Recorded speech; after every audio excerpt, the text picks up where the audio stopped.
Salut à toutes et à tous, j'espère que vous allez bien. Je n'ai pas l'habitude de faire ce type de vidéo, mais aujourd'hui nous allons parler d'un sujet très important, Neptune Network. Alors c'est quoi Neptune Network pour ceux qui ne le savent pas? C'est une entreprise qui prétend dire qu'ils font dans la DeFi, ils font dans le Web3, ils font dans la finance décentralisée en général. Ils ont un portefeuille sécurisé, décentralisé. Et moi qui utilise ces protocoles décentralisés chaque jour, lorsque je jette un coup d'œil là-dessus, je me rends compte que Neptune Network ne fait ni le Web3, ni la finance décentralisée. Ils n'ont tout ce qu'ils font, n'ont rien à y voir avec la DeFi, avec, avec le Web3, avec la finance décentralisée. Et mon but n'est pas de vous dire d'aller faire Neptune Network ou pas, mais mon but c'est tout simplement de vous expliquer comment les choses fonctionnent réellement pour que vous-même vous puissiez savoir si ce que Neptune Network propose est vraiment quelque chose de fiable afin que vous-même vous puissiez décider si ça vaut la peine de le faire ou pas.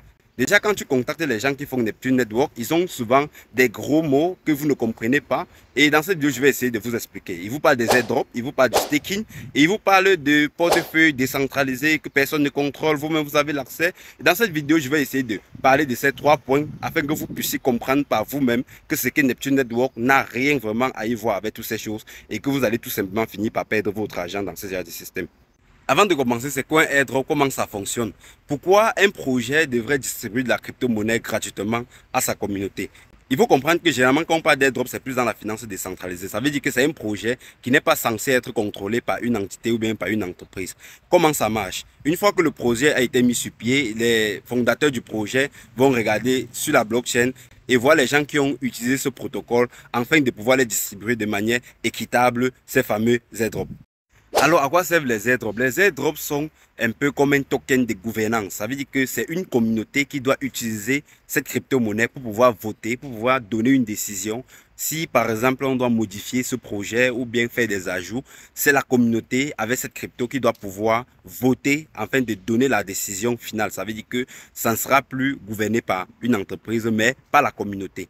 Comment être éligible aux airdrops? Si, par exemple, c'est un bridge, ça veut dire qu'un projet qui permet d'échanger de la crypto-monnaie d'une blockchain à une autre blockchain, il vous suffit tout simplement de pouvoir faire cette transaction afin de pouvoir être éligible ou bien d'apporter une liquidité pour pouvoir permettre à certains utilisateurs de faire ces transactions. Ou bien si le projet c'est un échange décentralisé comme par exemple Uniswap, il vous suffit tout simplement de pouvoir faire le trading dans cet échange décentralisé afin de pouvoir être éligible aux airdrops.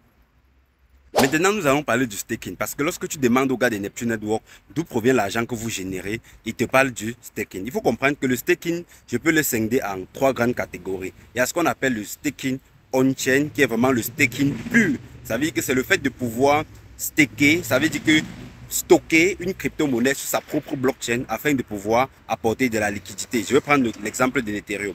Si vous avez des Ethers, vous avez la possibilité de staker sur la blockchain Ether pour pouvoir apporter la liquidité sur Ethereum.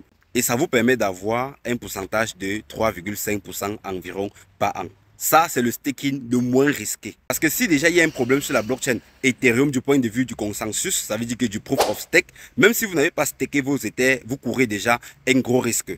D'autant plus staker ces Ethers. La deuxième catégorie de staking, c'est ce qu'on appelle le staking off-chain. Ça veut dire que c'est le fait de pouvoir staker une crypto-monnaie dans un smart contract afin de pouvoir avoir des bénéfices. Et la dernière catégorie, c'est tout ce qui est finance décentralisée. C'est le fait de pouvoir emprunter ou bien prêter de l'argent dans un protocole décentralisé. Si Neptune Network avait sa propre blockchain, ça ne devait pas être des USDT que vous devez staker, mais plutôt des NT que vous appelez Neptune Network parce qu'ils ont dit que le token c'est NT, si je ne me trompe pas. Ça devait être ça que vous devez stocker et non staker et non des USDT. Tout ce que vous allez faire, c'est que voilà ce qui va se passer. Lorsque vous allez staker vos USDT, étant donné que c'est lié aussi à l'affiliation, lorsque vous affiliez, vous partagez vos liens à vos amis, ils entrent dans le système et puis ils obtiennent des NT gratuitement. Et pour pouvoir récupérer ces NT, il faut qu'ils déposent des USDT afin de pouvoir récupérer ces NT. Ce qui va se passer, c'est que plus les gens vont venir dans l'écosystème, plus les gens vont staker les USDT. Quand ils auront beaucoup de trésorerie, ils vont tout simplement fermer les portes et vous n'aurez que vos yeux pour pleurer. Le troisième point que je vais évoquer dans cette vidéo, c'est le dit portefeuille sécurisé, décentralisé. Il faut comprendre que l'argent que vous stakez dans Neptune Network, à tout moment, les gars peuvent fuir avec votre capital. Je dis bien à tout moment.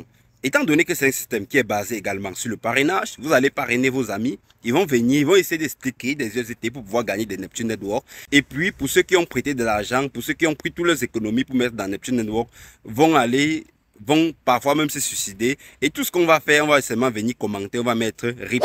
C'est ce qu'on va faire. Je vais venir commenter, je vais mettre RIP.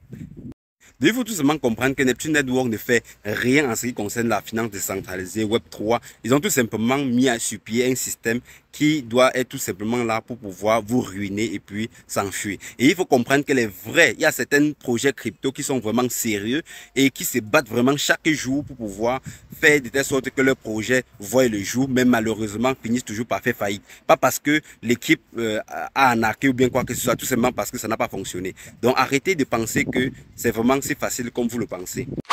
Pour ceux qui font dans la crypto-monnaie, vous savez que lorsque vous utilisez un portefeuille électronique décentralisé, sécurisé, la blockchain vous génère vos fameux mots de 12 ou bien 24 mots, ce qu'on appelle un seed. C'est lorsque vous avez votre site que vous êtes sûr à 100% que vous possédez exactement vos actifs ou bien vos crypto-monnaies. Au cas contraire, vous ne pouvez pas dire à haute voix que vous détenez réellement votre crypto-monnaie. Mais lorsque vous entrez dans l'application Neptune, c'est le contraire. Vous mettez, il vous donne un code et puis vous allez prendre le code et puis mettre votre mot de passe, activer l'authentification à double facteur. Vous n'avez jamais vu un portefeuille numérique qui vous demande d'activer l'authentification à double facteur.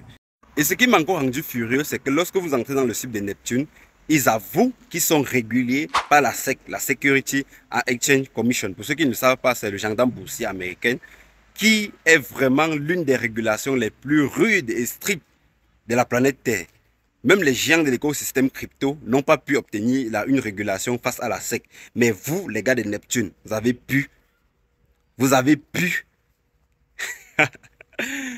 pu être régulé par la Security and Exchange Commission. Bravo les gars.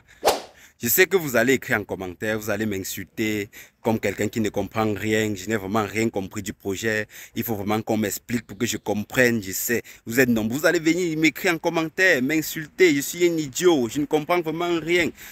Mais je vous donne rendez-vous quelques mois pour qu'on puisse savoir vraiment qui a vraiment compris et qui n'a pas compris.